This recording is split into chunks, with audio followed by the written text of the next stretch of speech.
Welcome back to another episode of Eric's Camping Adventures. Today we're going to do a little work on that pilot, getting ready for some winter adventures.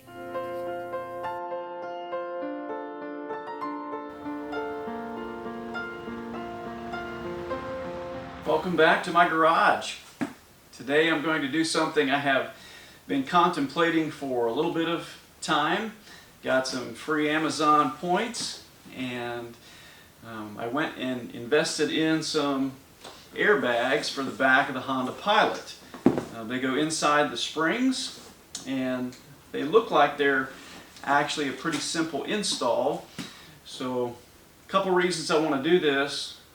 One, when I load the Pilot in the back with all my camping equipment, there's a little sag and it does drop down. So because of that, on four-wheel independent suspension, the lower control arms come up like that, changes the angle of the tire, and they do wear on the inside. I do have one tire that's a little bit more worn than the others.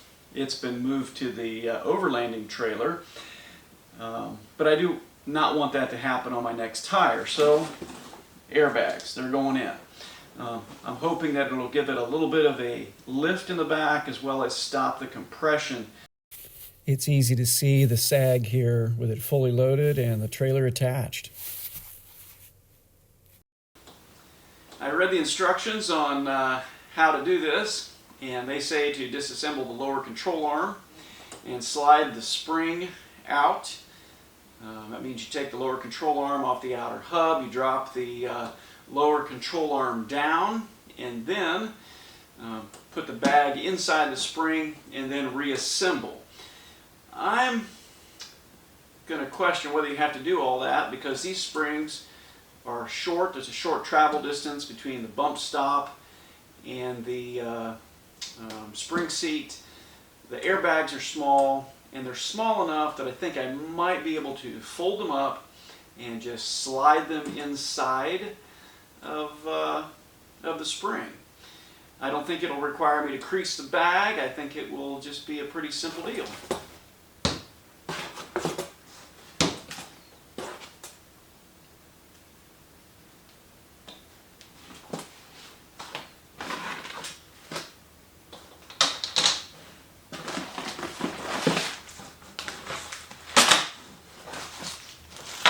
So this kit comes with two airbags, comes with the air line, comes with some zip ties to hold up your line, and then all of the little hardware to connect the hose to the lines, and then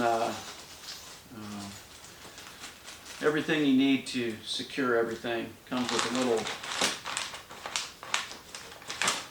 place you can mount your air fill point.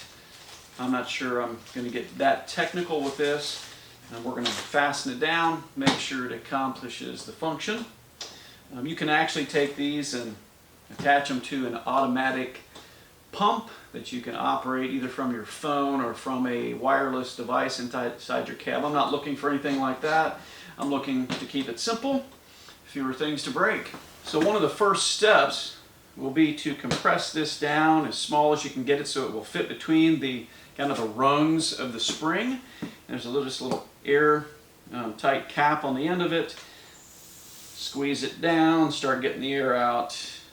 I'll actually put this on the ground and probably stomp on it to get some air out of it before I actually try to fit it in. This will just fit in between the spring rungs, and hopefully that's all we have to do. So there may be some other complications in here. I'll get you under my vehicle here in a minute. We may need to trim the bump stop to make this distance the same in the extended position, or I may need to actually take that lower control arm off. We're not going to do this all at once. Let's just explore underneath the car. One of the first things you want to do when you work underneath your car is make sure you got some jack stands underneath it. My Pilot is already jacked up, jack stands are in place, and we're going to take a look around the back side. So one of the first things you have to do is you got to find your spring seat, and there is a little recessed hole up in here, and that will be the point at which you can access your airbags for filling. So there's that small little pokey on the end of the airbag, and it's got to have a hole in your lower control arm spring seat where the airline can exit. That has to come through the bottom of your lower control arm. So I'm going to start with the most difficult part first, which is drilling uphill into the steel of my lower control arm.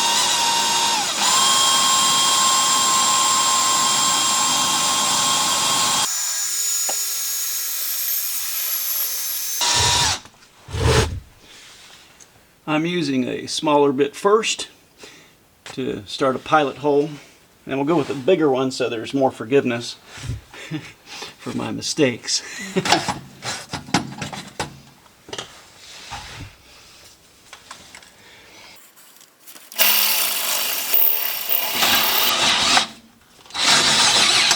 So the next thing I'm going to do is I'm going to trim back my rubber bump stop, but when I trim it back, I'm going to take it off in small slices so that I can pull that out between the springs. If I just cut it right down, then I'm going to have a rubber bump stop I'm trying to cut and slice to get out. So I'm just going to slice it down in pieces.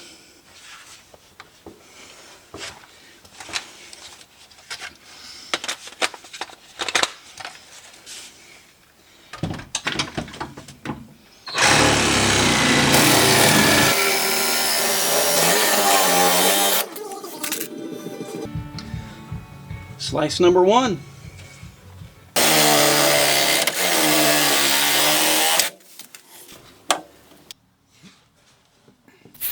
Incidentally, I'm not installing these to obtain a greater lift or greater clearance. I'm trying to control the drop in the suspension when I'm fully loaded and the wear on the inside of the tires because the camber changes when the suspension is compressed. So this is a tire wear issue.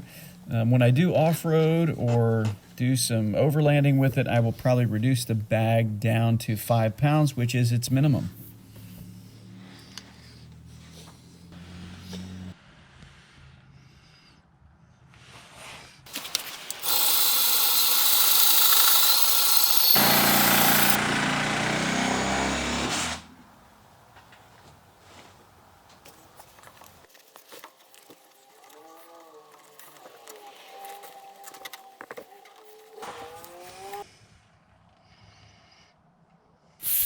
You can see from the video that I left plenty of slack in the air fill lines to allow full travel of the suspension.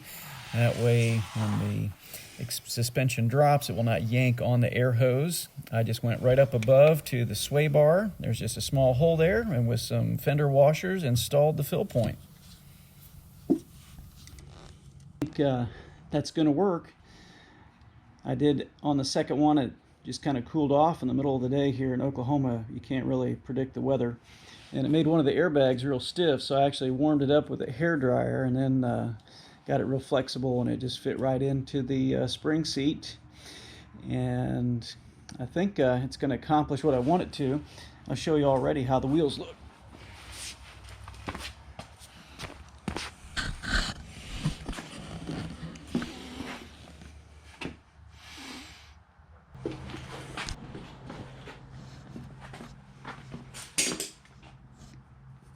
Well, thanks for joining me for another episode of Eric's Camping Adventures. New airbag lifts have been installed, and I hope you benefit from the video. This video is not an endorsement of an air spring lift. There are several different brands out there. I just happen to use the Airlift brand.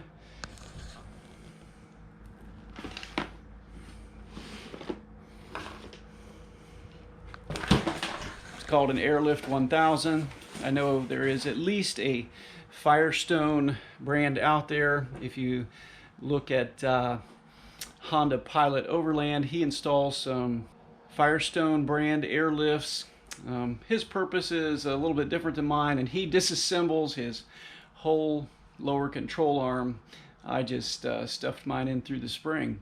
Seem to be holding air for now, so we'll just see how it works in the long run. Glad you joined me. Thank you.